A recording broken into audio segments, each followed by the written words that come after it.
Hello, everyone, and welcome to History and Mythology of the Jinn with me, Professor Alex. This is a class hosted and held by the DiviNation Academy. If you would like to find our previous classes and all of the information, sources, and books from this class, please visit our website at divinationacademy.com and our YouTube, which is just DiviNation Academy on YouTube. We are going to start today's class with a small review so that everybody can be on the same page before we start with our class activity for the day.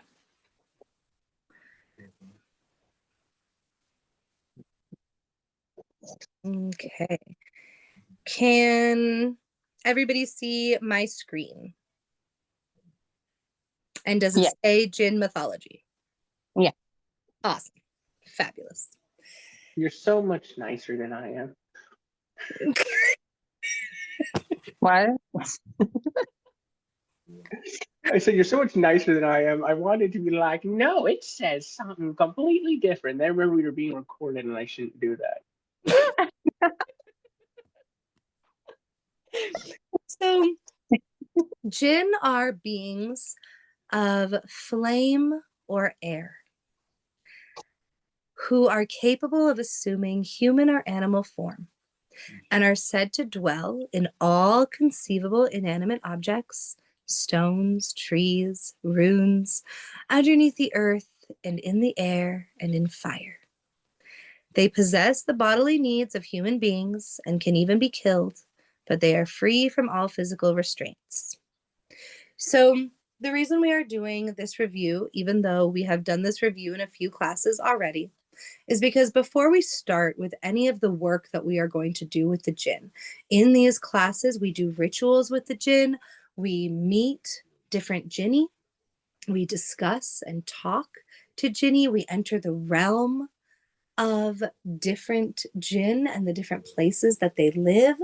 We bring offerings to the Jinn. We do so much work with different Jinn and with our own. We even make friends with different Jinni. And in order to do that, it's really important that you understand the dynamics of the Jinn, who they are, how they work, and what the mythology behind them is.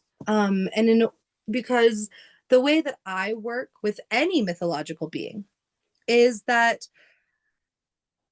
I am not, and this doesn't mean that professors who do what I'm about to say are wrong in any way at all. This is just how I work with mythological beings.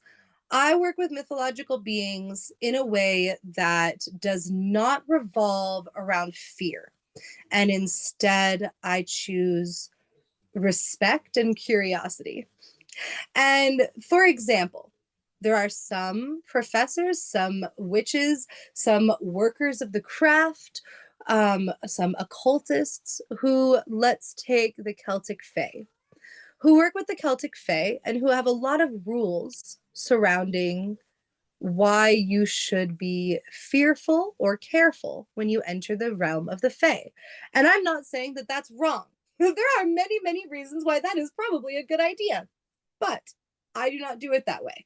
For example, a lot of teachers, when they teach you about the Celtic Fae, they will tell you not to eat food in the realm of the Fae. They will tell you not to accept certain gifts, not to listen to certain music. They will tell you not to touch specific types of water. They will tell you not to speak to certain types of fae. And now that's wonderful. If that is how they practice, that is great. And they are sharing that information with you for a very good reason. And I completely respect all practitioners and the way that they practice. I do not do it that way. You tell us to have a party with them and eat their picnic. Yes, I do. Instead, I remember that. Yes.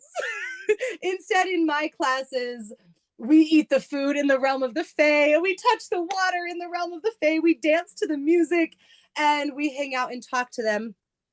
And I do that for a specific reason. And a lot of times I think that a lot of the fear that was put in to people when it comes to these mythological beings was spread by monotheistic colonizing religions and belief systems. When you do the research and you actually look at what time periods these types of legends and myths about these different types of mythological beings, the time period where people started to say things like don't eat food from the realm of the Fae just so happened to be the year that Catholicism colonized that region of the world. So, in my own curiosity and my own wanting to explore my practice and explore magic and explore different realms and dimensions, I decided, well, from a lot of research, a lot of mentors, and a lot of experience with my own practice, I decided that there might be a reason why all of these fears started to come up when Catholicism took over, when the Bible got introduced, when indigenous tribes were no longer allowed to practice the way that they had practiced for thousands of years before Christianity and Catholicism colonized those regions of the world. And what I have found is that a lot of the fears that people have about different mythological beings were spread by Christianity and Catholicism, and not all of them are necessarily true. Now, that doesn't mean true is subjective when it comes to magic. You can have one person's truth and another person's truth, and that doesn't mean that either one of them are wrong at all. This is just the way that I like to do it. And if you find that to be disrespectful and wrong, that is completely okay. You do not have to agree with me at all. This is just how my classes are going to go. And I want to warn you of that. We are going to explore the indigenous practices of how people worked with the jinn thousands and thousands of years ago before the introduction of Islam, Christianity, Catholicism, and Judaism. We are going to look at how these beings, how this mythology and how this magic was practiced by indigenous people before the introduction of monotheistic colonizing religions. And a lot of that is going to be slightly different than other practitioners and other teachers because I invite you to explore these mythological worlds without the fear of a lot of the rhetoric that other religions have spread. Now, that doesn't mean that you should not approach these beings with respect. That does not mean that you should not be extremely respectful. And, obviously, we're not here to cause harm. We are not here to, we make sure that we leave no trace. We are not here to do anything harmful. But we are also not, but I also don't buy into a lot of the fears that were spread by Christianity. So that is my warning for you before we jump into the world of the jinn. And so what does it mean when I say that jinn are beings of flame or air? The meaning behind that is that the original origin story of the jinn comes from many different places, and there are many different origin stories. The jinn are one of the oldest mythological beings to ever exist, ever. You will find record of the jinn being spoken about that are 5,000, 6,000 years old. Sometimes longer than that, which is crazy. Completely crazy. And it is just unfathomable how old the jinn are when it comes to human mythology. They are extremely old. I mean, when we talk about the mythology of the Celtic Fae, we are talking about 1,500 years ago. And the jinn are they're so old.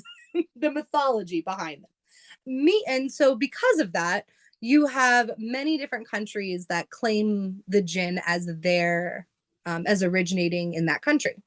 Some of these countries include many different countries and territories throughout the Middle East, such as Lebanon is one of the countries that people think that jinn mythology might have begun. Same with Iran, same with India. There's also Egypt as well. There's also Pakistan. Now, when I talk about, obviously, if the jinn existed 5,000, 6,000 years ago, these places would not have been called Pakistan or Iran or Lebanon has been Lebanon for quite a while, but it still wouldn't have been 6,000 years ago. So obviously these territories and borders did not exist back then. So we are just talking about what modern day people would call Lebanon is some of the very first places that we found record of people discussing and talking about the jinn. And yeah, same with Iran, Egypt, India. There's also Syria is one of them as well. And depending on which country and culture that you get your information about the jinn from, it's going to differ slightly. One of the really cool things about the jinn is that it does only differ slightly. Whereas if you take something like dragons, dragons are completely different. If you take the dragons of China versus the dragons of the UK versus the dragons of Italy, they're all completely different dragons. And their origin stories are completely different. The mythology is completely different. They should not even have the same name. And in many cases, they do not have the same name. The jinn always do. Now, there are many different words for the jinn. There are many different words for specific jinni. There are many different types and categories that they have been placed into because they have been part of mythology in the East for thousands of years. But the mythology does not change much. There are only slight differences. One of the differences is that when you go to the Middle East tends to say, such as Lebanon and Syria and Iran, you end up getting theories about the jinn that are much more related to fire and the jinn being birthed from the first fires of the universe.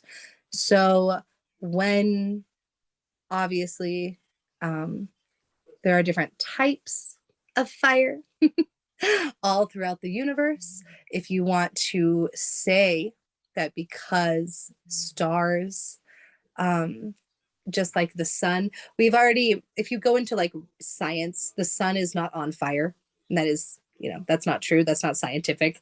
It looks like it's on fire. It is not on fire. That's not fire.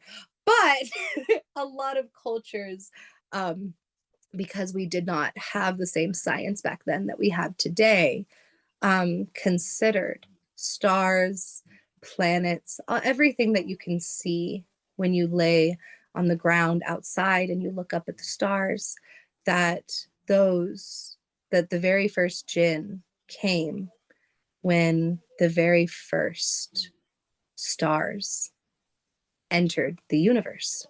You also get when the very first fires hit the planet Earth. When the very first suns, which are stars, as we know, when they first gave off their very first burst of heat. That jinn and fire, jinn and heat, jinn and stars are connected. And that is how jinn came to be, was through fire and heat. And the very first fire and heat within the universe is where the very first jinn came to be. And then if you get more towards Africa and India, so when you go towards India and then you go into northern Africa throughout Egypt, you get more of jinn came from smoke. So instead of flame, you get air. So when the very first smoke existed when the very first when oxygen first existed within the universe, when gas first existed in the universe, with gaseous planets, gaseous everything, when the very first forms of different types of gas and air molecules existed within the universe, that is when jinn came to be. So on one side you have flame and one side you have smoke, or flame and air. And then nowadays, in the more modern periods, that's kind of been mixed. So now it's kind of like jinn appear and are created through the connection between fire, air, and smoke. So they are capable of assuming human or animal form. So they're shapeshifters. They are able to assume any form in the world. They can be anywhere, they can be anything, and they are not limited by space or time, dimensions, anything like that. They can be in 5 places at once. They can shapeshift and they can be anything. They dwell in all conceivable inanimate objects, stones, trees, rooms, underneath the earth, in the air, and in fire. So, though they can shapeshift, so they can become a rock, they can also be inside of a rock. And those are 2 different things and 2 different ways that jinn like to interact with the world around them. So there are many stories throughout many different books and literature about different ways that jinn have appeared to humans. And there is a difference between, let's say, a jinni becoming a snake, or becoming a temple, or becoming a grain of sand. There is a difference between that and a jinn hiding, or sorry, a jinni. Jinn, by the way, is the plural way to say it. Jinni is the singular, just so you know. So when I say jinni, I am talking about a singular jinn. When I say jinn, I am talking about all of the jinn. So you can have a singular jinni that is hiding inside of a lamp, or inside of a ring, or, inside of something. And those are 2 very different things. So remember that when you're reading the literature about jinn, that some become rocks and some hide inside rocks. And those are different things. They possess the bodily needs of human beings. So that means that they need to drink water to live. They need to eat to live. And they need to breathe to live.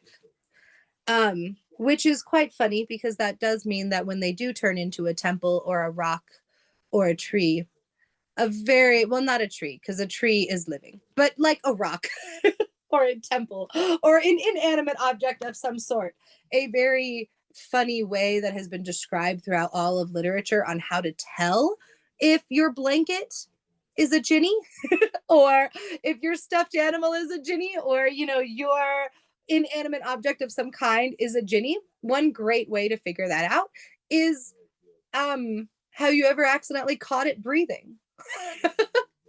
Has it ever needed to drink water? And these things are just funny stories that you'll hear in literature about the jinn. There are some hilarious, funny stories that are written. A lot of people only tend to remember the very dark, like awful, horrible stories about the jinn, or even the stories that are really sad about a singular jinni, about how they were enslaved. Of course, we all know the story of the genie in the lamp, and that genie was a slave. And it was, we all have, we always remember the really sad, intense stories about the jinn, but there are some really lighthearted and super fun, thousands and thousands of stories that are just really lighthearted and funny. And some of them have to do with people finding out that their inanimate object was a jinni, because it had to eat, and it breathed, and it had to drink water. When you give a jinni an offering, or when you give the jinn an offering, unlike things such as dragons and fae, the jinn eat it for reals. Meaning that if you left out an offering for the jinn and it is not gone, then the jinn did not take it. And that is different from something like the fae, because if you leave out an offering for the fae, it is said in the mythology that they more of just take the essence of your offering. They don't actually eat the food. If you leave out like honeysuckle for them, or you leave out nectar for them, they take the essence of it. And so when you come back, it'll still be there, but that doesn't mean that the fae didn't take the essence of your offering. Now, the jinn, if you leave out something for the jinn and it is not gone, the jinn did not take the essence of it. They haven't gotten there yet. And they have not seen your offering yet, because the jinn will take it for real. It makes it a lot easier. It does. It does.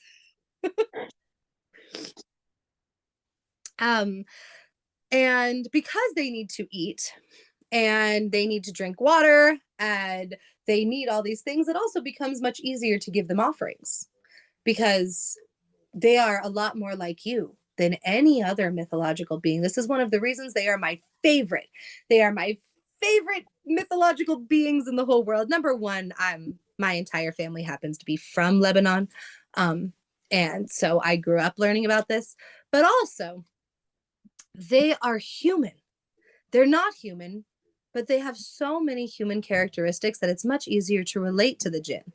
The jinn are some of the most amazing and easiest, like, first to work with for your first time as a witch or as a practitioner of any kind, as a magical practitioner, because you can just give them food. They want food. They need food to live. And so you can just give them whatever. A lot of people say, obviously, there are many reasons why the jinn don't like iron. We will get there. I'll explain that if that's not something you know yet. You can go back and watch all of our other videos as well. So I wouldn't give them things that are like fortified with iron, like, cereal that has iron in it and stuff. But for the most part, anything that like is natural, any like fruit, vegetables, they even like certain types of seafood and meat and things like that. And anything that is just like of this earth, they enjoy eating, because they are also of this earth and need to eat to live. So yeah, jinn need to eat and drink water.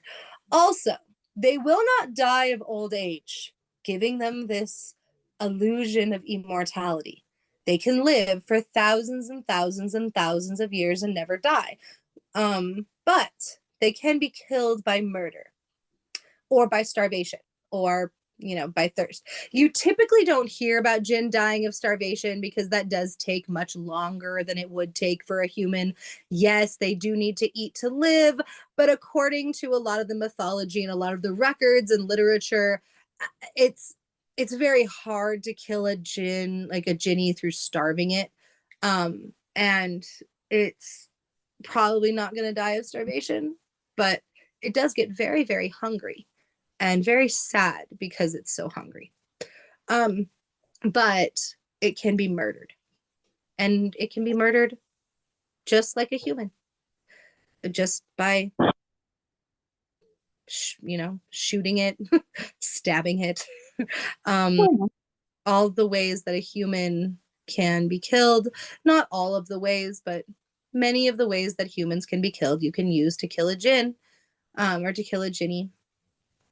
And yeah, which is very sad. And there are many records and literature about wars between humans and jinn.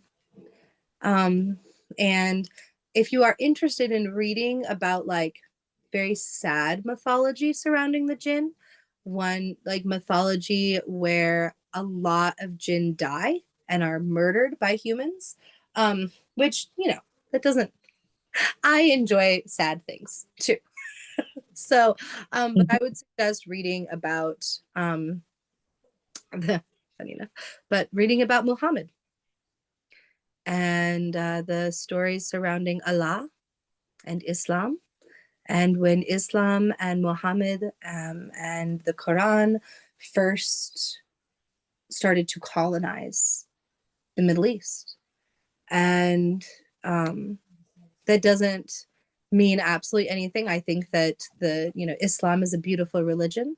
And, I have nothing but nice things to say. But whenever a colonizing religion colonizes an area, you see the death of paganism.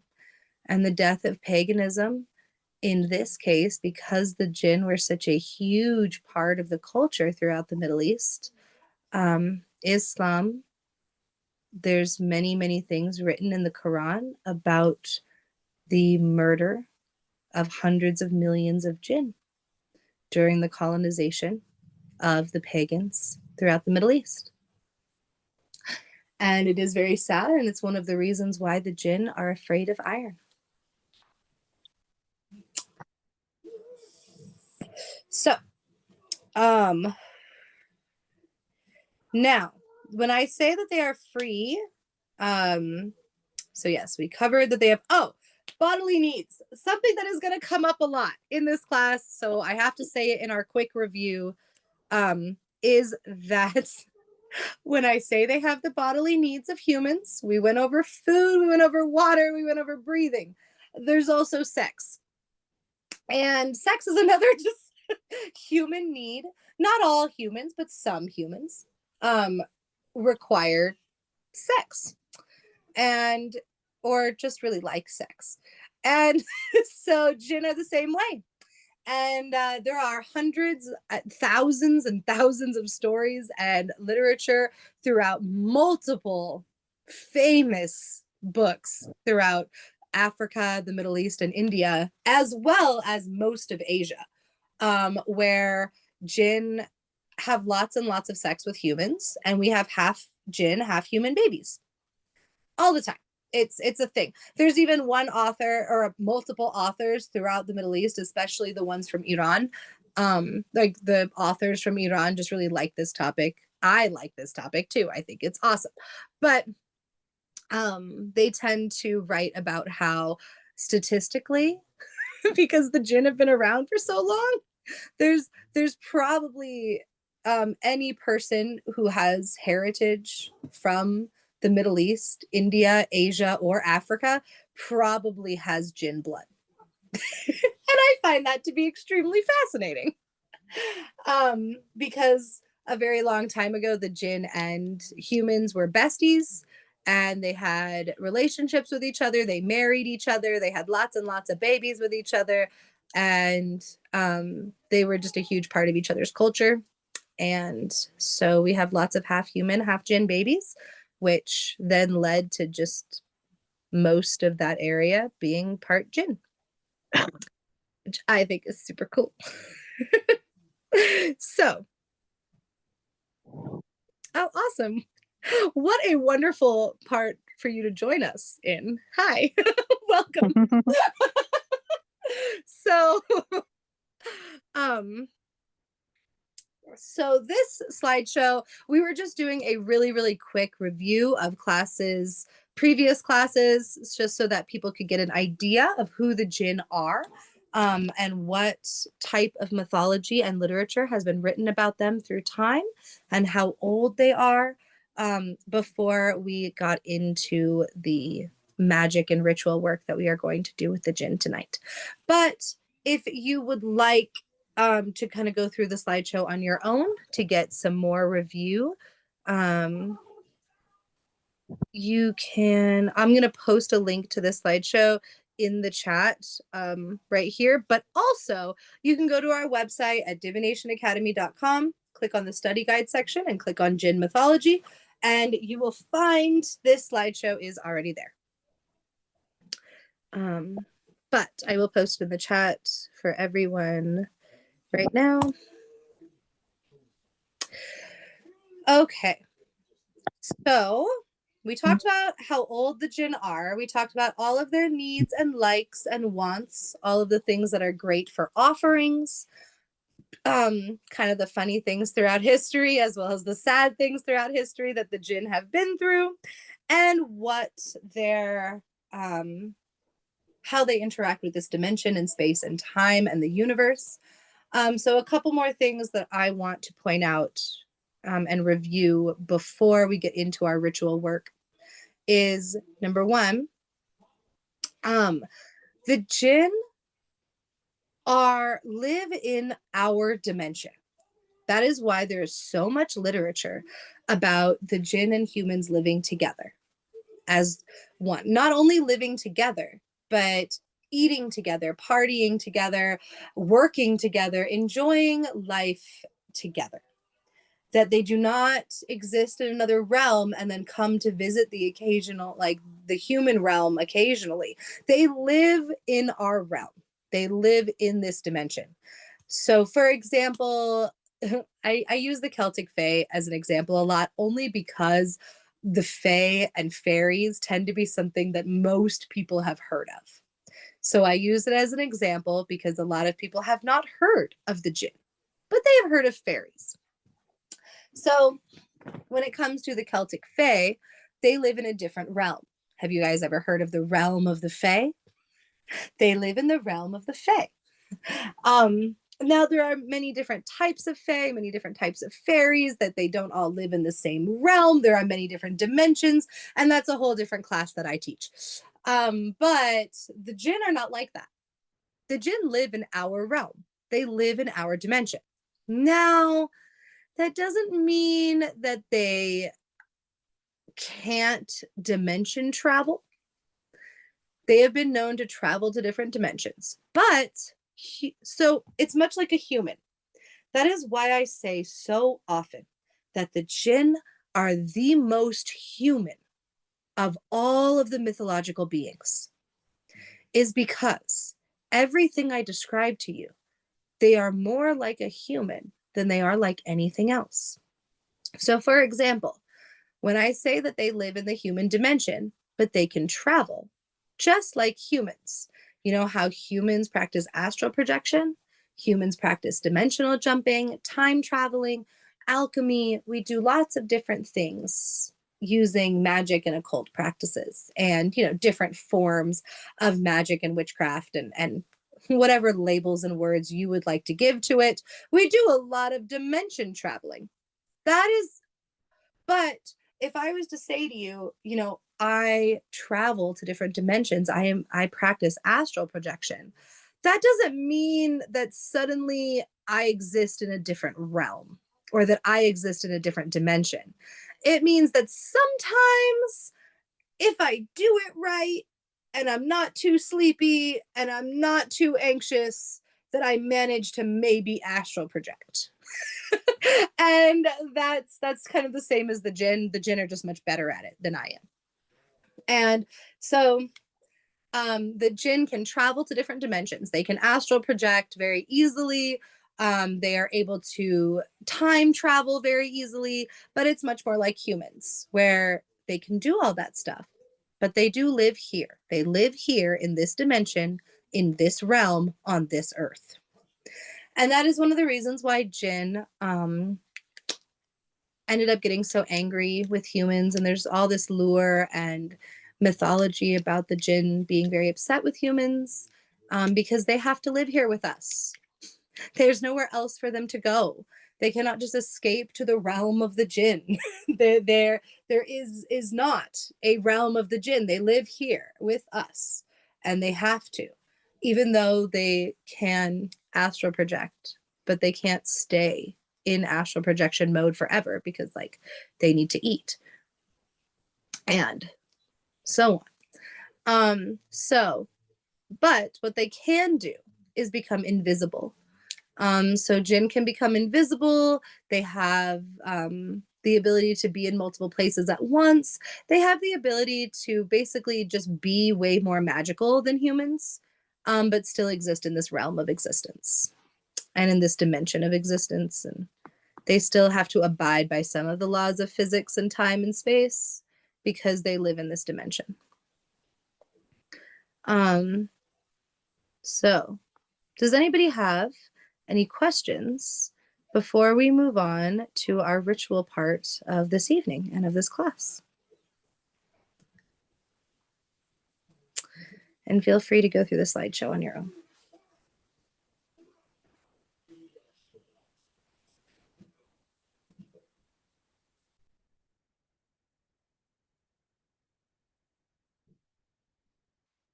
No questions? Are you sure? I covered a lot of craziness just there. So I'm 18. I'm gonna be honest. I wasn't 100% in class because they made me de-escalate something at work. Rude. How dare they make Yeah. it work? You were talking. It was during the time where you were talking about, they enjoy food, they eat food, they breathe. Yes. Now they don't need to eat food, but they do enjoy the human delicacy. Correct? That's what I. So Or they am I They thinking need another to eat class that food. they I'm thinking do with need yours? to eat food, but it is highly unlikely that they will ever die of starvation. So they will get very hungry and enjoy eating very much and need to eat in the sense that if they just starve themselves forever, they'll be very grumpy little jinn who really, really, they'll just be very hangry all the time. And so they need to eat in a sense that they need to eat for their mental health. Love that for them. Yes. I don't have any questions. I think you explained everything pretty well. Sweet. Thank you.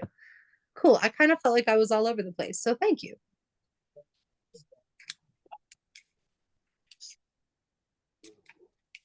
Anyway, this is why I can't work at Walmart. Okay. Sweet. Well, okay, cool. All right.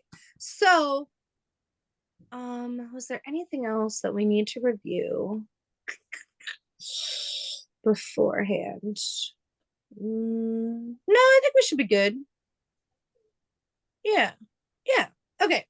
So don't forget that I went through all of that really, really fast because we've had about 7 or 8 classes where I did explain everything in extreme detail for like just the basic mythology of what jinn are.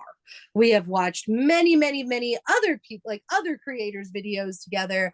We have watched about 4 or 5 slideshows of me describing like what the jinn are. So if you do want to go back and watch those, they are on our YouTube channel and on our website. But now we are going to start the magic portion of this class, which is super fun. And all my classes are set up and structured so that don't worry. If there's anything you missed, if you know nothing about the jinn, that is perfectly fine. You can still practice our magic with us. And the jinn do not care how much you know about their mythology. They still want to be your friend and do magic with you. So if possible. If not possible, that's totally fine. I know one of us is at work, so this is probably not possible. But speaking of being at work, my phone's at 19%. So if it dies, don't worry. I'm downloading Zoom on my work phone right now, so I can switch over. Oh my gosh, that's great. So if possible, and if you would like to, you can still participate in the ritual without this, but I would suggest that if you have something that produces smoke or fire, meaning like an incense or a candle, it would be really cool for the ritual if you grabbed it, and it would help a lot with communication with the jinn. I don't think Walmart would be too kindly if I was just lighting candles in the middle of the store. I know. I was like, that would be really funny if you did, though. So I'm going to give everybody just like 1 or 2 minutes to go grab a candle, incense, anything that you can light on fire that is safe, that will not light your house on fire, go and grab that for our ritual. They just come outside to check on me. What are you doing? Got our big ass bonfire going. Calling the Jinn. What are you doing? Yeah, right. I'm summoning the Jinn, obviously. God, Coach Bree, you don't know anything. So yes, for those of you who just joined us, please grab a candle or incense, or something that is like a candle or incense. Be creative. If that's a cast iron cauldron with a bunch of paper in it, that's awesome. That works. Whatever, something you can light on fire or something that produces smoke. And we will be summoning and talking to the Jinn. So just so you know, as long as, and if you would like to just sit and listen, that's of course always okay. You are never forced to participate. You are welcome to just chill, listen to the cool meditation, listen to the cool spell and ritual we're about to do, and just learn things. Totally cool. Or you can summon the Jinn with us. Also totally cool. Okay. I'm going to stop talking and give everybody just a few more, just like one more minute. Go grab a candle or incense.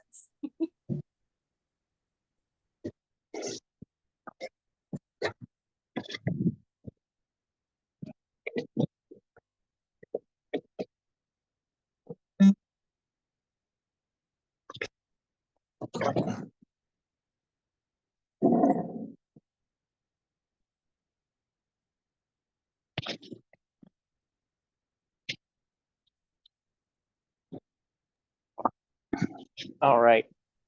Phone swap made. Nice.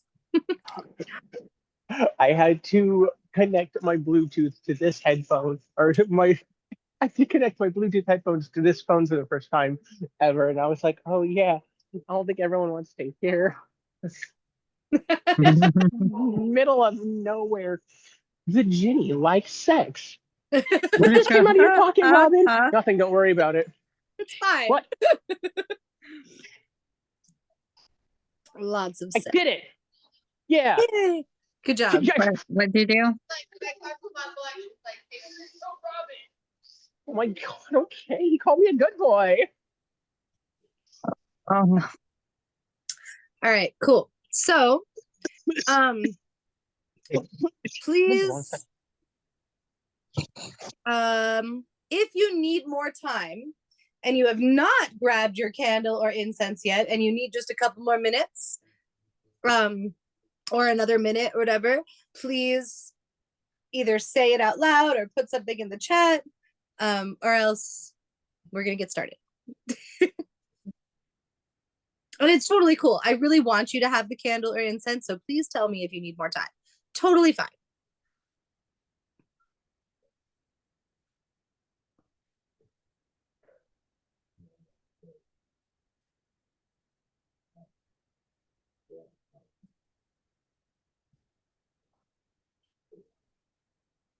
Okay, sweet.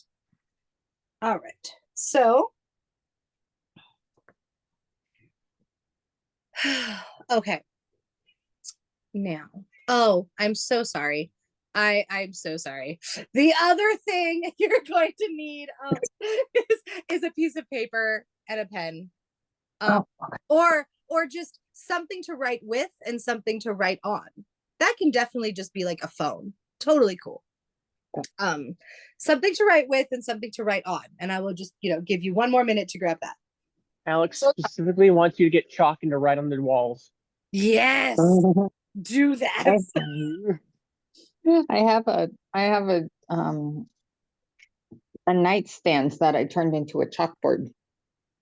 Oh my God. Okay, River, that's actually pretty cool. Perfect. That is so cool. You should use that. That's so cool. I was gonna make the joke and say, except for you, River, you have to go do it in your landlord's house while he's sleeping. He just wakes up and there's like spirit circles, summoning circles and shit inside his house. He's like, what the fuck? That would be I think he'd call the cops on me. He doesn't know it's you. You broke in while he's sleeping. Mhm. That's fair. You big silly. He big silly. Yeah. okay. So does everybody have something that makes fire or smoke? Everybody who wants to participate. Does everybody who would like to summon the jinn have something that makes smoke or something that makes fire and a writing or something you can write with and something you can write on? Yep. Perfect. Aw, the person who joined left. Sad. Did we scare you away? I'm so sorry. I'm just kidding. They might have just had to leave because it's late at night. Totally cool. Wait, Michelle's new. Yeah, Michelle joined too, but I know she's been to like a lot of these classes, so I know she knows what's up. Hi, Michelle. It was Lynn who left, but that's okay. Yeah. That's totally chill. Okay. Cool. So we're gonna get started. Okay. So now that you have everything. Okay. so um if you can, please get into a comfortable position. You can totally lay down if you would like to. You can get in a position that feels comfortable for you for meditation. Once you have found a position that is comfortable for you and you feel as though you can relax and it'll be easy for you to stay in this position for a good 20 minutes or so, possibly a little bit longer. Then take your candle or your incense or your fire of some sort and light it. So please light the candle.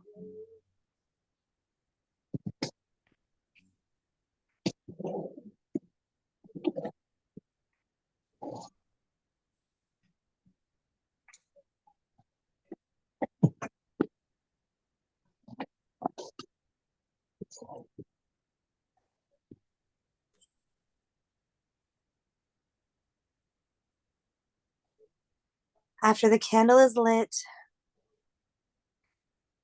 and you are in a comfy position, close your eyes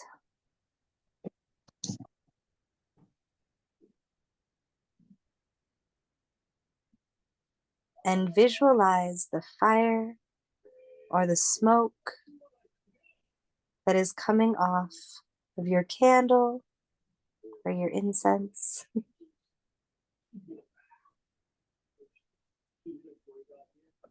The flickering of the fire and the flame. The movement of the smoke.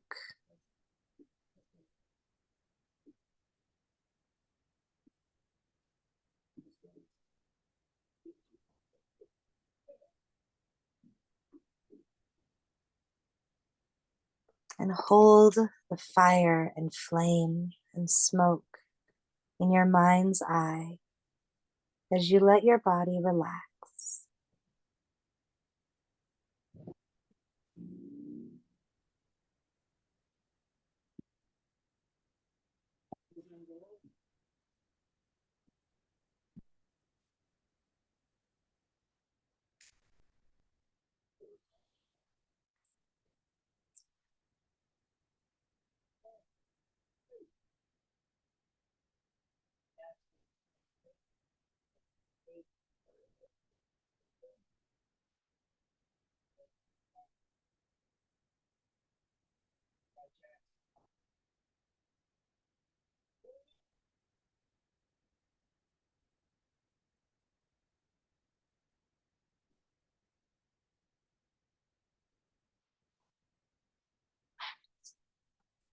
As you breathe deeply in and out, the smoke and flame in your mind's eye start to change, and shapes and structures emerge.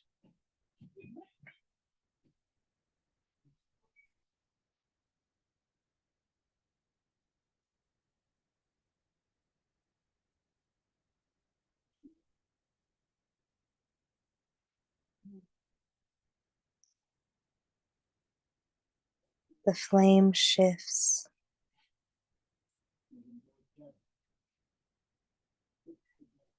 creating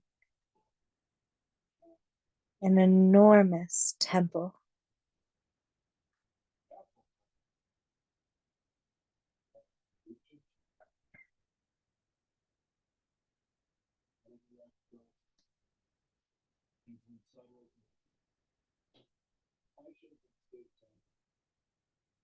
The walls and pillars start to emerge from nowhere. The ceiling stretches on forever, and staircases run through the middle.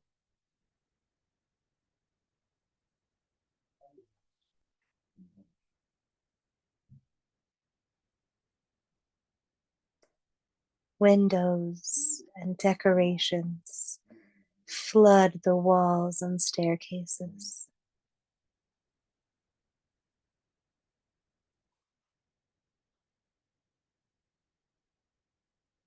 And doors rise from the ground.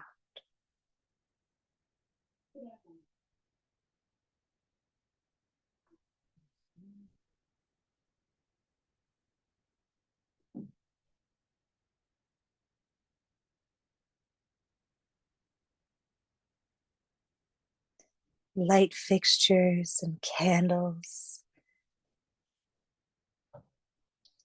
appear everywhere as light floods the building.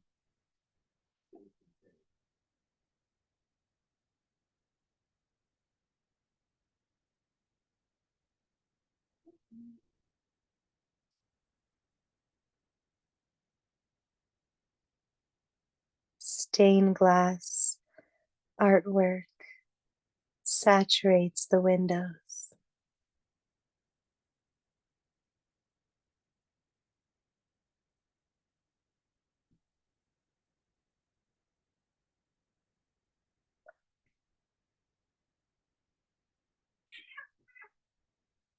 And decorations and lanterns hang from the ceiling.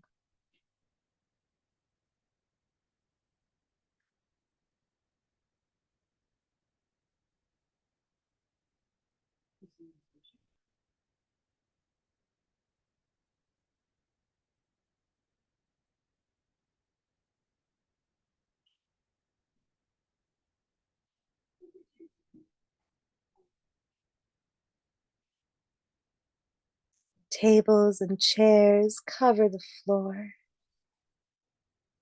as designs and patterns appear on the stairs and carpets, on the backs of chairs and the cushions.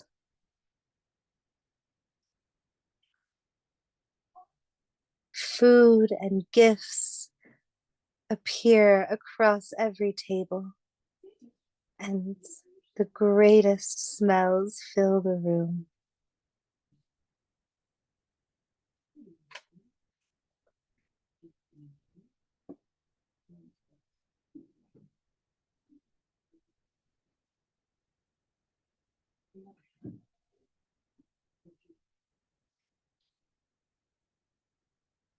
Patterns and textures appear on the outside. The roof creates gorgeous, gigantic triangles that stretch into the sky.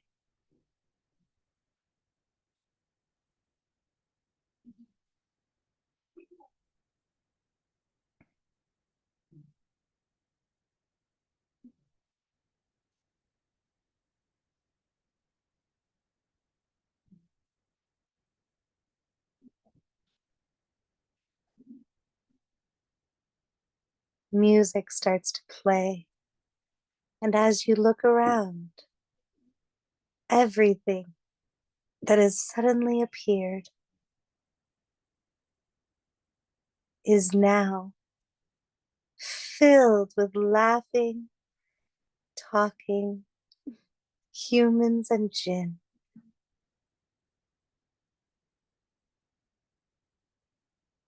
It is hard to figure out which are human and which are jinn, but you travel along the rooms and the corridors, up and down the stairs,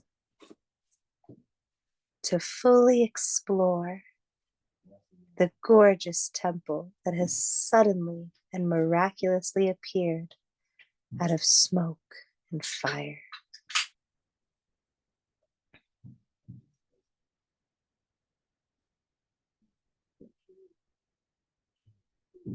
The music fills your ears, and somehow it is unlike anything you have ever heard, yet also familiar.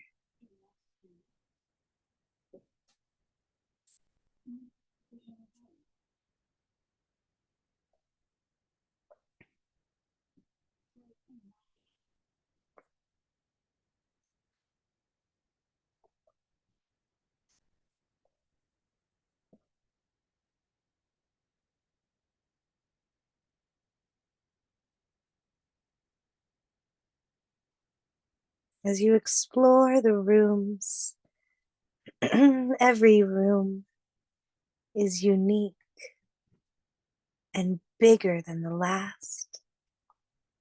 Every door you open, the room seems to go on and on forever.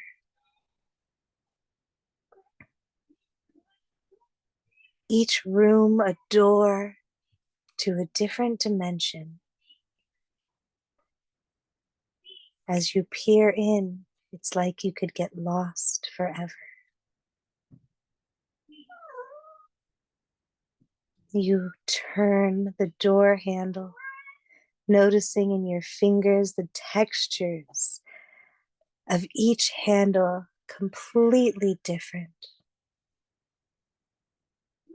The gorgeous carvings in each door that symbolize the dimension.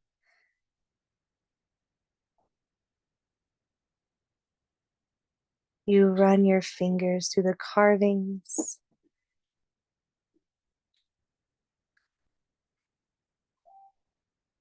and open the door without going in for fear of getting lost.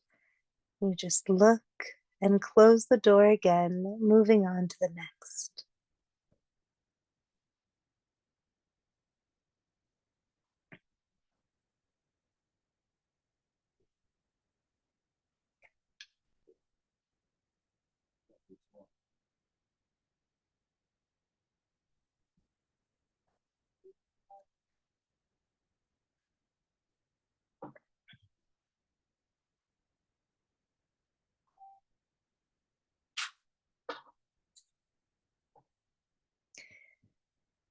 As you walk the corridor, the carpet along the floor seems to expand. The walls seem to breathe. The light fixtures giggle. You place your hand upon the railing, and it shivers beneath your fingers.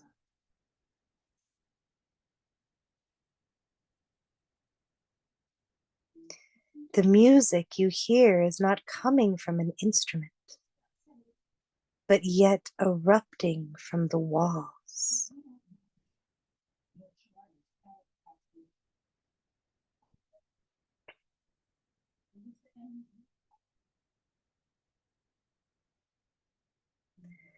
Taking a closer look at each door, you notice that those are not carvings, but instead they are veins. Veins and stretch marks.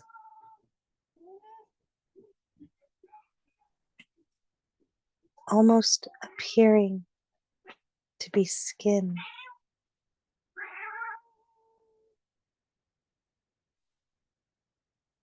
You follow your feet down the stairs. You realize that the stairs are singing.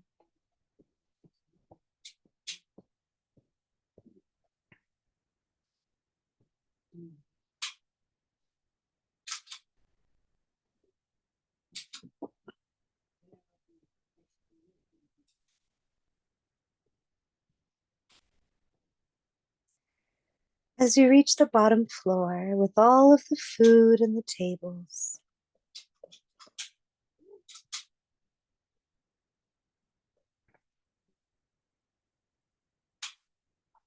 you decide to sit down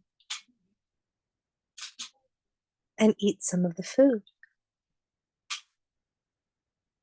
But as you reach your hand to grab some of the delicious food that smells like the greatest thing you have ever tasted, you realize that the food is also breathing.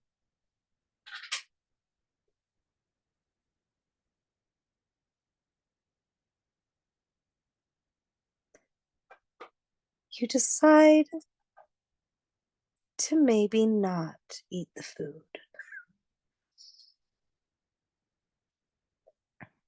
And you sit down and turn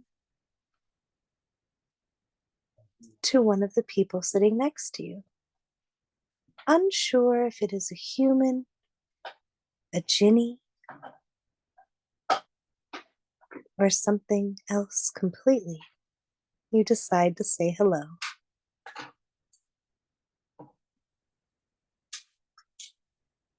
The creature turns to look at you with a giant smile on their face and greets you happily.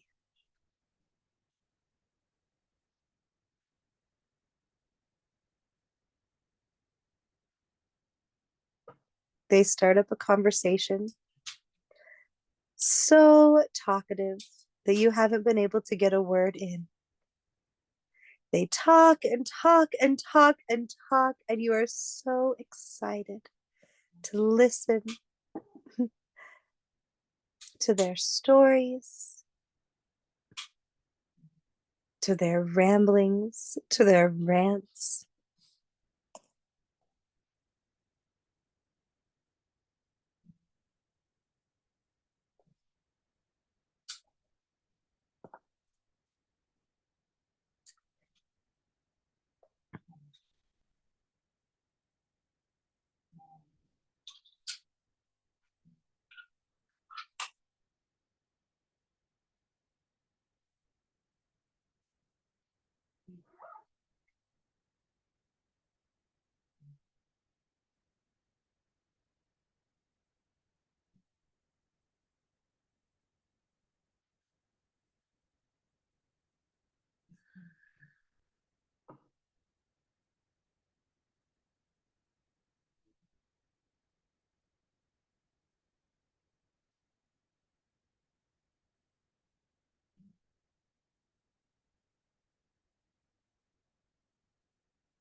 And as they continue, you notice that the chair beneath you is laughing at their jokes. You stand up and apologize to the chair and decide to sit on the floor.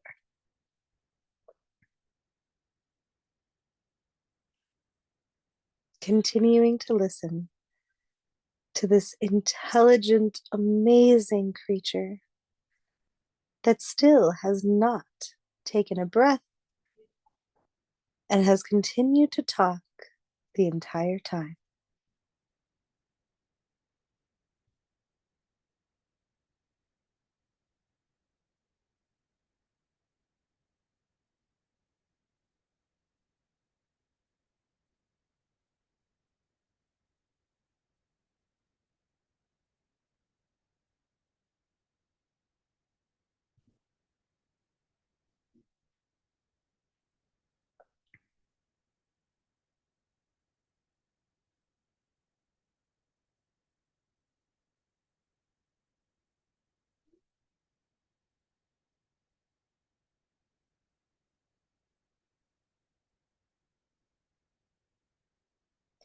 As they come to the end of their story, they look you in the eyes, their big, beautiful, reflective eyes staring back at you.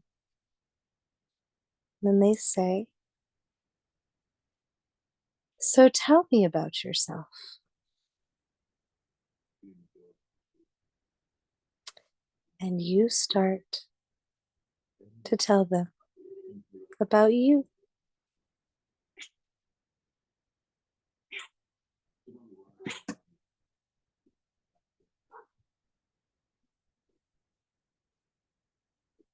It starts off shy and you're not sure what to say, but they are so excited and interested in every word. And everything you say is so captivating, intriguing, and interesting that you can't wait but continue to tell stories, to rant to them about the life of humans, to tell them about everything going on in not just the human world, but in your world. They are so incredibly interested.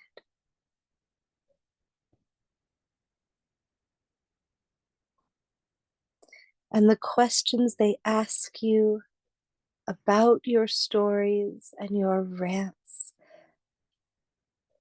and about who you are questions that you haven't quite had to answer before, because most beings you have talked to know what it's like to be human. But this being does not know what it's like to be human.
You continue to go back and forth. The creature tells you stories about their life, the universe, the different realms and dimensions that they have traveled to. And you continue to tell them about the life of a human, about your life.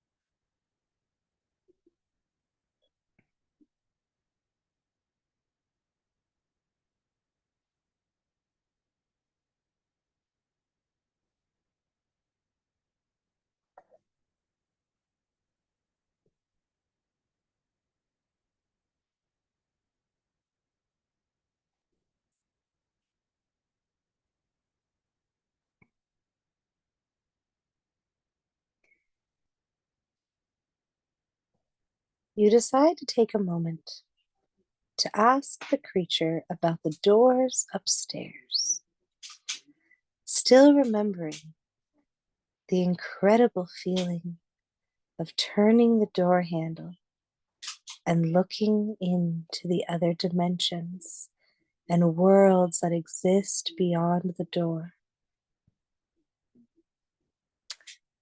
The creature smiles and asks if you would like to see.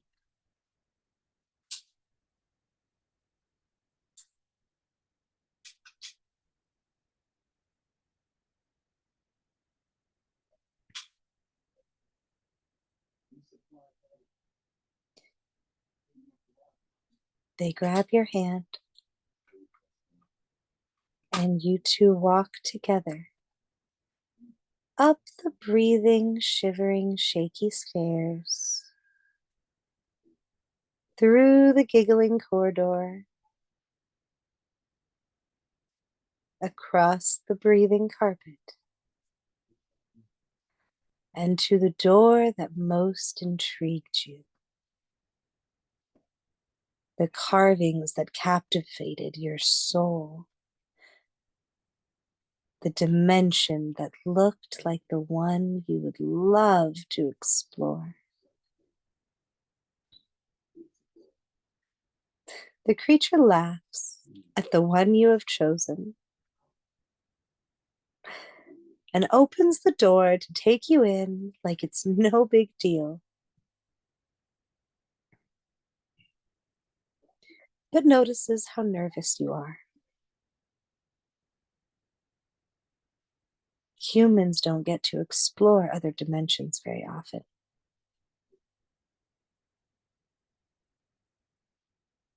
The creature holds your hand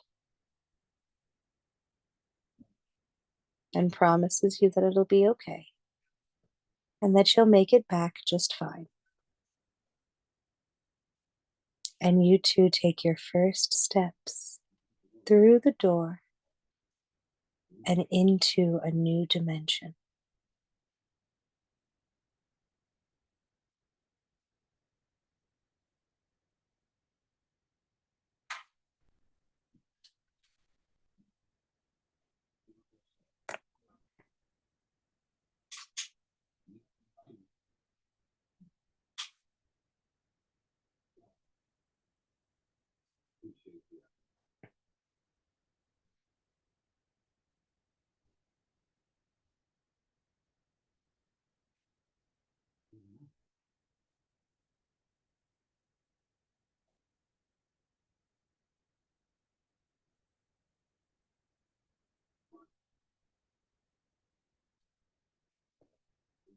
The creature gets so excited and tells you everything it knows about the dimension, pointing out all of their favorite things, all of their favorite places to go, their favorite foods, their favorite places to sit and stare at the universe.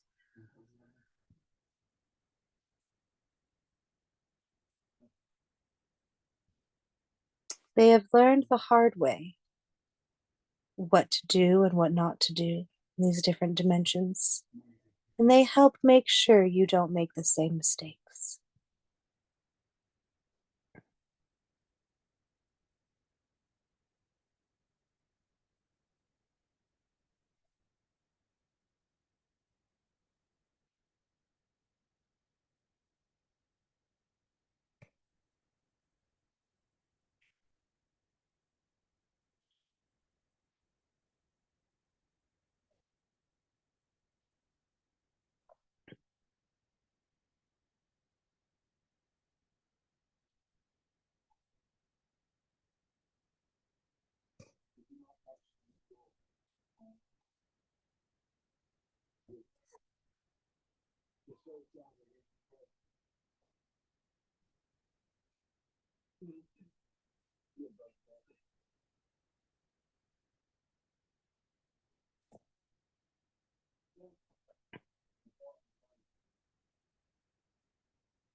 After spending a few hours in this other dimension,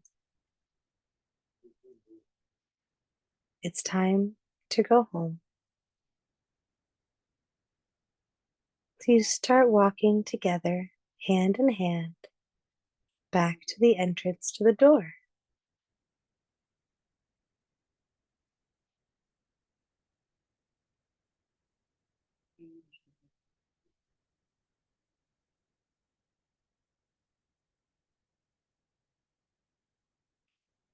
But when you reach the door, you realize that the door is gone. There's no handle. There's no temple or door.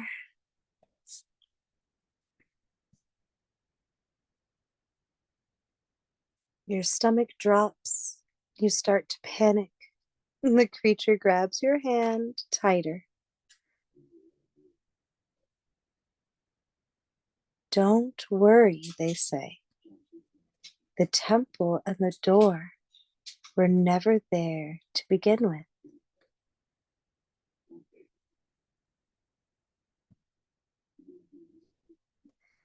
The temple was made of jinn. The jinn were the floors and the carpet and the doors. The jinn were the wall and the ceiling and the roof. They were the lanterns and the food and the chairs and the music.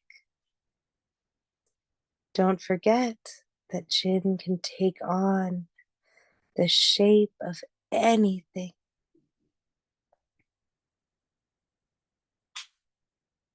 The jinn were the waves that make up sound.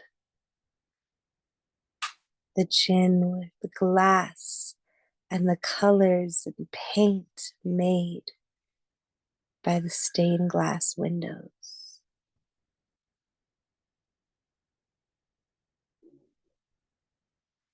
The jinn were the skin and the veins and the stretch marks that created the carvings on the doors.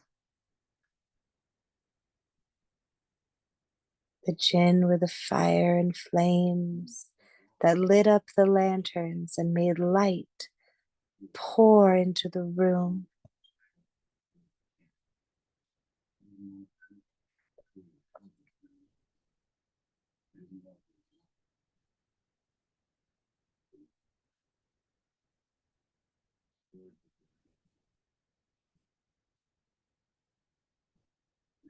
But if the temple is gone, the door is gone and the handle is gone, how do we get back?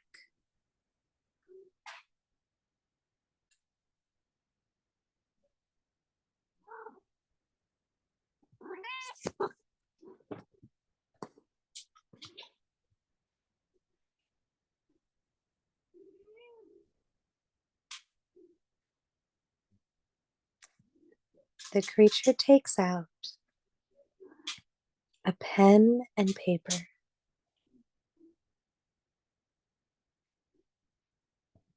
And on the piece of paper, they draw a symbol.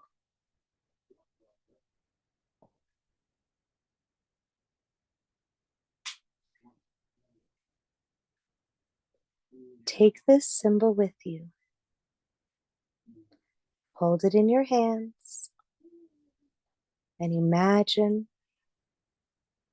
the place where you would like to go. Scream it and say it out loud.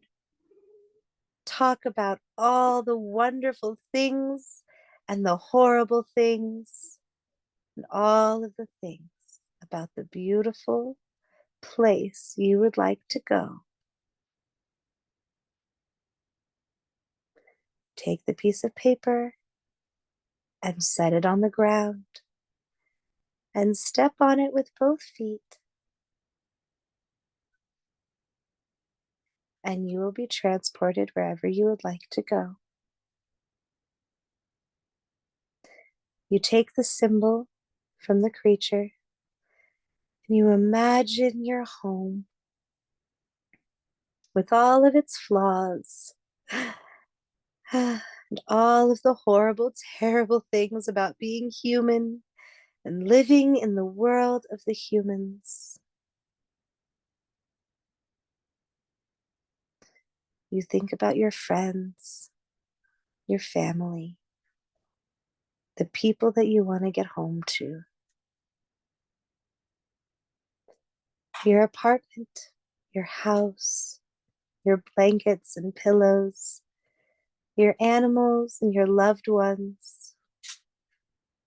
And you take the piece of paper and set it on the ground and step on the symbol with both feet and your eyes closed and your head filled with hope that you will end up in the right place. You turn around and realize you forgot to say goodbye. But you are already back home. The only thing left from your journey is the candle sitting next to you, the flame that got bigger and bigger and turned into the temple, and a piece of paper you're holding with the symbol that the creature drew. But remember that this is a very special symbol. And if you picture and you imagine and you talk about and think about and say it out loud, you can go wherever you would like to go. And you remember that anytime you would like, you can take that symbol and you can picture the creature that you met. And you can find them wherever they are and come back and reunite with them again. So you can talk and tell stories and travel to different dimensions. I invite you to open your eyes and take your pencil and paper and draw the symbol so that you can always get back to your friend who you met so you two can travel together again. Welcome back, everyone.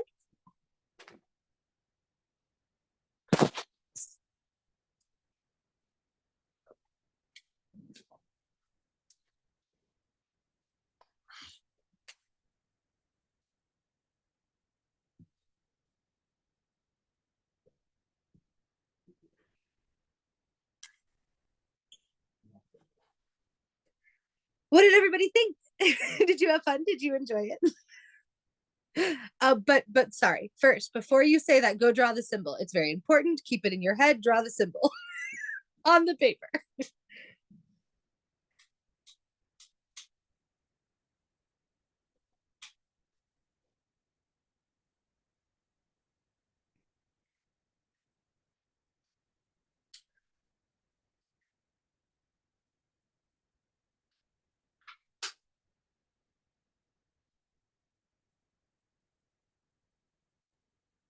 It was very nice to be able to just casually walk around work and listen to a meditation. So I wasn't able to really participate. Aw, that's good. I'm so glad.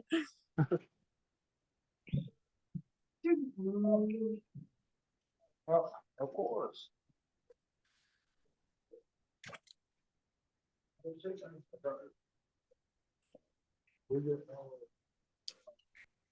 And after you guys finish drawing the symbol on the piece of paper so that you can always go back to visit your friend, I would love to hear about everything because I purposely don't describe things so that you guys can tell me what it was like for you. What did the temple look like? What did the dimension look like? Which dimension did you pick? What did your creature friend look like? Were they a Ginny? Do you think it was a Ginny? Do you think it was something else? And at what point did you realize that everything was a Jinn? Because I know we've done this meditation before. Not this one. We have not done this meditation before. But the very first meditation that we ever did in this class was one where I surprised you. And there was like a fun twist at the end where actually the whole temple was a jinn.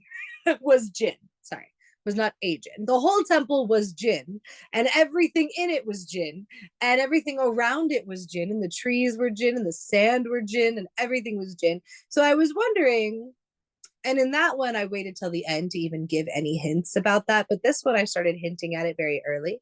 And I kind of want to know when you realized that everything was jinn.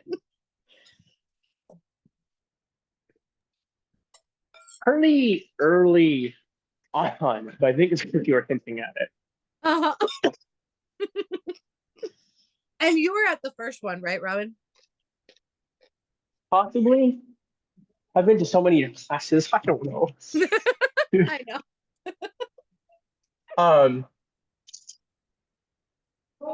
No, but the funny thing is I sat down for a second right as you said the chair underneath you starts laughing and you stand up and I was like, I just sat down, I'm not standing up. That's funny. That's great. I know. I was wondering because, yeah, when I was like, this staircase is breathing.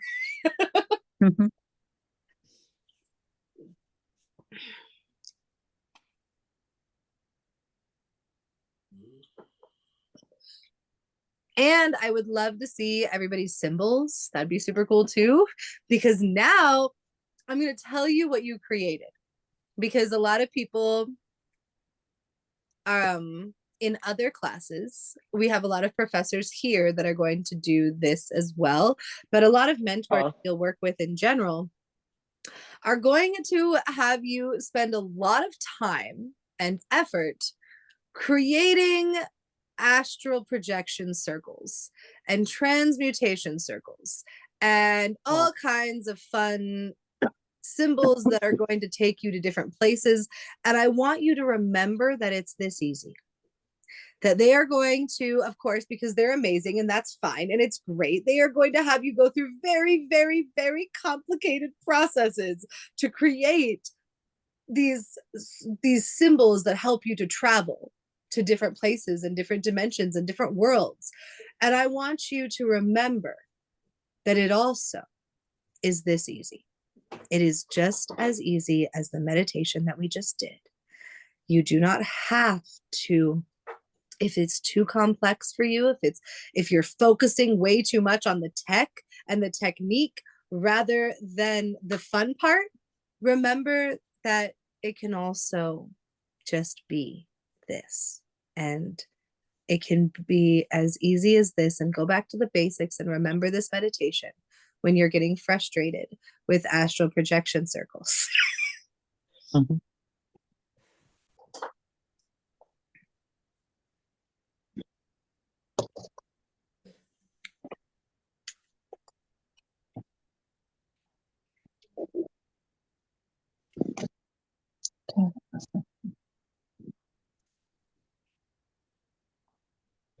A wonderful evening for the next 5 minutes. What? Passive aggressive. They made the overhead announcement saying we're closing in 5 minutes. And she goes, have a wonderful evening for the next 5 minutes, and then hangs up the announcement phone. Mm. That's funny. That's great.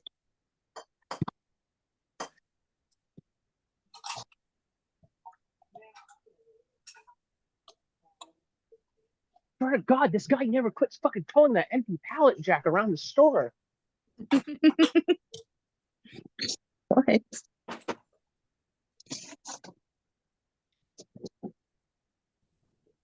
Okay. Tell me about your meditations. Are you done drawing the symbol yet? I'm sorry. I'm rushing you. I don't mean to rush you.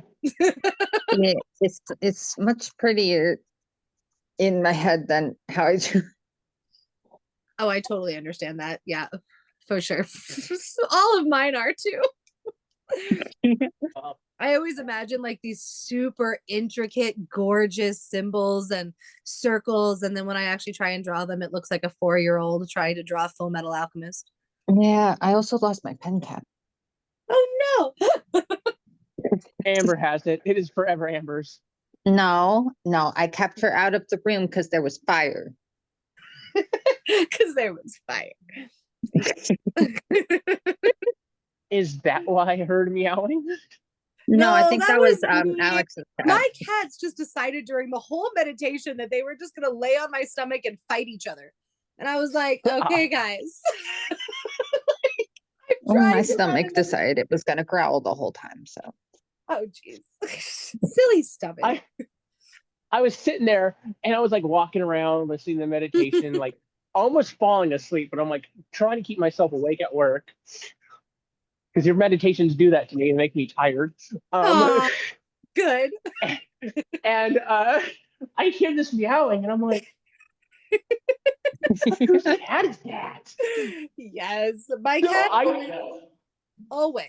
Every meditation we do, she has to just be like on top of the computer screaming. Like, okay. I don't think I quite fell asleep, but my brain was gone. Yay, good. That's what you want. That's awesome. That's what I want. Okay. Yes. That's good. That means you were traveling. When you feel your brain start to shut off, but you're still awake, you are traveling. Hmm. I, I, I, hmm. shut dog. What? I told a dog to shut up that can't hear me. Very nice. Ah.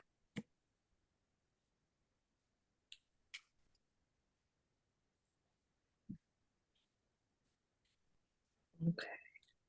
Michelle, were you able to do the meditation and stuff too? Unfortunately not, because I'm here with David, so couldn't really fully focus, you know. Oh yeah, I totally understand. I'm sorry. Yeah, I know. I love yours. You do outstanding meditations, but I did enjoy listening to it so much. And I apologize getting on late. I lost track of time, and then when I seen what time it was, I was like, "Oh fuck!" I was like, "Oh my god, I missed an hour already." Oh, it's totally okay. Don't be sorry. You actually made it just in time because all the review stuff that we did for an hour, you already knew. So you actually made it just in time for the Started like, late. practice part.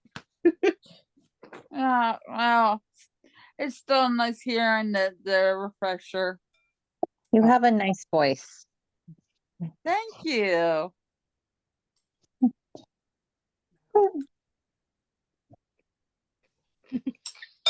So River, I think that means you're the only one that's Oh gonna no, share. that's so much pressure. I I'm sorry. But I really want to hear all about it. Uh, I don't remember a lot of it. I just remember there was like these floating things, but they were covered in like really long grass, so I couldn't see, and I was about to like fall over the edge, and they stopped me. Ooh, that's super cool. That is. That's awesome. That sounds like Studio Ghibli characters. Yeah. Would it make you feel better, River, if like the beginning of the meditation I was halfway being able to pay attention because I'm at work and it's hard to meditate while at work. But Yeah. What does that I make was me feel? well, hang on, I'm getting there. Okay. I you were describing like seeing the building for the first time. And you asked what our buildings like looks like. I Yeah. feel like I was like in like an African like Serengeti is the wrong word, but like kind of like a flat land with sparse populating bunches of grass. Mhm. And for some reason, the building that I first saw was completely made out of clay, like a smooth, like sandstony clay. Oh, that is so cool. That is really cool. I started I like was at the I was at a counter at work, and then like our meditation started, and I kind of just started wandering away, and somebody had to like yell my name to get my attention because I was so zoned and focused on the meditation. That is so great. I didn't even realize like where I was walking to. I just kind of started walking away in the store, and they're like, Robin, Robin. And I'm like, what, huh? That's great. That's And that's about when I awesome. snapped out because I got to seeing the clay of the building take shape, and you're like, there's many rooms, and then I got woken up. I was like, damn it, I was there. That Lame. Oh, that sucks. That's like the worst part to be pulled out too. Oh, and I didn't realize it was a bunch of gin, but I thought it was at least one Nice. because of what you said earlier. Yes.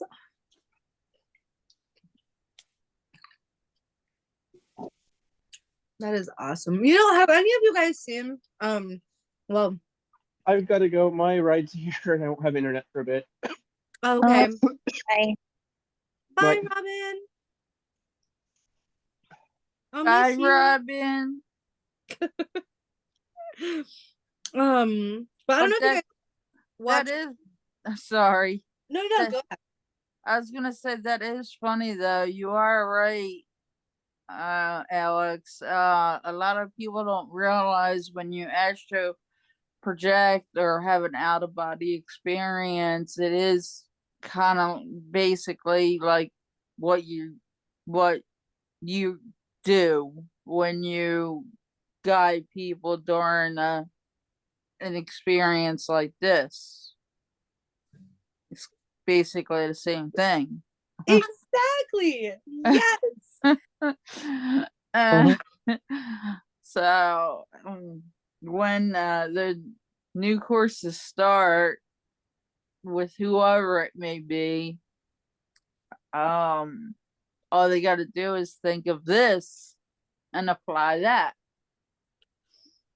Totally. Exactly. And I feel like too, something that I experienced when I was kind of growing up as a witch was that you meet a lot of mentors and professors who are going to make things extremely complicated. And I love that. Those classes are great. Like, if any of you have ever taken a class with Shentat, it is complicated as fuck, and you sit there for a good like 3 hours wondering if you even did the first step correctly. And if you like, now you're on step 11 and you're not sure if you have even done anything right, and if you're going to get the outcome that Shentat says that you're supposed to get from the whole experience. And it's wonderful though, because it teaches you so much, and you end up like learning so much through being confused and asking questions and all of that. And it's great. But I also want to introduce classes where you realize how it can just be relaxing. It doesn't always have to be complex. It doesn't always have to be it doesn't always have to feel like algebra and school, and it doesn't have to feel like calculus, and it can just feel easy and like it comes naturally to you. And like astral projection can just be guided out of body meditation, and that astral projection can be very, very simple and very easy, and creating portals and creating circles and creating time travel and traveling to different dimensions and experiencing meeting different creatures and summoning dragons and summoning fae and doing all these things that very high up talented witches do can be extremely simple, and everybody can do it, and it comes naturally to all of us. Is that why you're having somebody else do it? Do what? The astro projection classes now? Oh no, I still, every single class that I run, we do a form of astral projection. The reason that I have somebody else running just like a plain astral projection course is just because they asked to. I just don't run one yet. I probably should though. I can run one too. It was just Paul asked if he could run one, and I was like, yeah, of course. Totally. Um, but no, yeah, it's just that it's mostly just because I've worked with so many people for such a long time that I already know that from all the professors here, from all the classes that we teach here, and all the professors, including most of the ones who teach like regular classes like Kelsey and Micah and Shentat and Dorian and all the people who teach like a ton of classes here, you're already going to get a lot of the complex things that require a lot of technique, that require lots of studying, that require lots of tools, that require a lot of things, and that is great knowledge to have. But I want to make sure that you also remember that you can do every single thing they can do with just your body and a candle and a piece of paper, and Okay. it can come super naturally.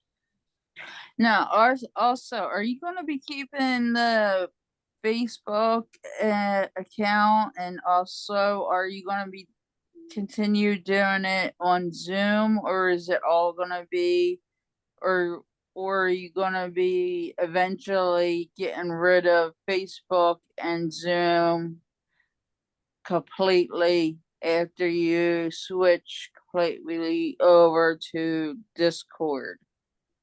Don't worry. We are never getting rid of the Zoom classroom. The Zoom classroom is what all classes will always be taught on forever. The only thing that we might do is if professors want to, as like a little bonus thing, they can run little lives and activity, like little like live classes and little activities and stuff on Discord if they would want to. But everything will still be also on Zoom. All of my classes will stay on Zoom. I will not be doing classes on Discord. No, all my classes will always be on Zoom, and everybody else's classes will all be on Zoom too. The only thing that'll be on Discord is if they want to do like little bonus extra activities and things. And Facebook, we are always gonna keep. We are gonna keep the Facebook page up. We're gonna keep Messenger up and everything. I just wanted to focus a little bit less on the big main public page on Facebook. And like I said, some of the reasons for that are, fuck Mark Zuckerberg and screw the horrible, terrible people that are running the giant social media corporations, like Meta, because they are doing really sad, terrible things to other people. But also, I realize that the platform is just not beneficial for us. Most of the comments we get are mean. Like 99% of the comments we get are really, really awful and rude and mean. We're not reaching our target audience. We are not, like, people are we're not getting out of Facebook what I want to. So we're not getting rid of our Facebook at all. We will always be there. Messenger will always stay. We'll always make sure we continue the community there, because I never want to lose any of our community. But I want to also bring us to a place like Discord where we don't have to filter through 9,000 horrible negative comments, where we don't have to deal with people calling us Satanists and saying horrible things and being homophobic and transphobic and rude and awful and like just all these terrible things. Instead, we could just have our own little place on Discord where everybody is not like that, and where so we can live in our own little happy bubble where everybody is respected and there's none of this stupidness. Yeah, I was actually talking to a friend of mine. He's a Grey Witch in South Carolina. Right? And Cool. oh my God, he said a church near him was actually talking like shit about burning witches again and shit like that. And he's like, he wishes they would come to him and say that. Because, I mean, he, I mean, he's like into voodoo and hoodoo, and he's into all that. He would have no problem going after anybody. So But exactly. And people are starting to say and do really scary, terrible things. And I also don't want, because it's Facebook, everybody is using their, like, a lot of people, not everybody, but a lot of people are using their real names. And I think that times are getting very scary. And maybe people no longer feel safe, and I would understand that, putting their first and last name and having it associated with a witchcraft group that practices demonology and that, talks to the jinn. And maybe that's not safe anymore to have everybody's full first and last name all over and associated with witchcraft. And with not only that, but our space is very neurodivergent, it's very queer, it's very all of the things. And most of our professors are queer women of color. And so it's just becoming, wanting to protect the community and wanting to make sure that we stay in a place where we are protecting each other and keeping everybody safe. Okay. Well, I'd see. I don't like Discord, but you had mentioned something about Blue Sky, which Mhm. I know nothing about, but I am willing to try Blue Sky. It might take me a little while to get used to it because I suck at technology, but I am willing to try Blue Sky. I totally understand. And yes, we are on Blue Sky. I'm still figuring it out too. So I totally understand, but don't worry. I am not going to just abandon our community and leave everybody alone on Facebook Messenger and leave. We are still going to be on all those platforms. I just want to focus on giving, not only like, because it's not like I'm giving anybody money, but giving my attention and my being a customer of platforms that are not out there funding my death and all of the people that I love's death. And that would be super cool because Mark Zuckerberg is funding my death and all of my best friends' death. And like that sucks. So I don't want to give him my service anymore, but I still am. We will still be on Facebook. We're just gonna focus a little bit also and more so on Blue Sky and Discord. Okay, that makes sense, and that makes more sense now. So thank you for clearing that up, and um, Of course. I can see why maybe one day you might change your mind. Because it is getting a little scary out there, especially after hearing what my friend from South Carolina said. I mean, when he said that, I was really shocked. I was like, wow, I cannot believe that's happening. I was like, damn, that's fucked up. It is. Things are, Yeah, it's unfortunate. yeah. Things are very, very scary and sad right now for many groups of people.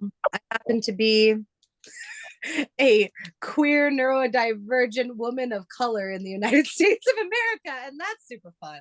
That's been great. So yeah. Oh, and a witch. I'm also a witch. There's that. There's that too. Yeah, That's right. obvious. I own a witchcraft academy. So, you know. So I guess it's time to move to what, Canada or another country. I Right? wish. I don't Yeah. think anyone will take me. It's the same. I Mm, know. I I'm don't on think disability. I can't, nobody will take me. that Yeah, sucks. that's the problem I'm having. I'm on disability. Well, I have a disabled child, so Oh, I'm kind of stuck in the same situation until I can afford to not need those checks. I'm kind of stuck here. yeah, Yeah. me. I'm not on disability, but I am Arab. So the rest of the world really hates me. So most countries don't want me because I am Arab, and they have a lot of like, you would be surprised. I know that sounds funny because it's not, but a lot of countries, they limit because since a lot of Arabic refugees have been going into a lot of countries because the United States continuously blows up the Middle East every single day for the last 35 years. So a lot of places do not want Arab people coming into their countries anymore. I didn't think that sounded funny. I thought that sounded really sad. It is. I more have meant funny as in like not true, because it does sound, it's like, oh, we would never make it so that a specific group of people can't come into a certain country. Yeah, yeah, we would.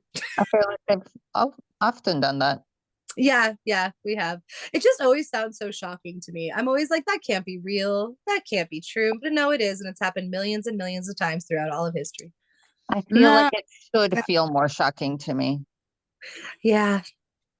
yeah, that's shocking to me. And yeah, I remember he said, I think last time it was me, you, and Paul talking, and I don't know what happened, but we got cut off or something.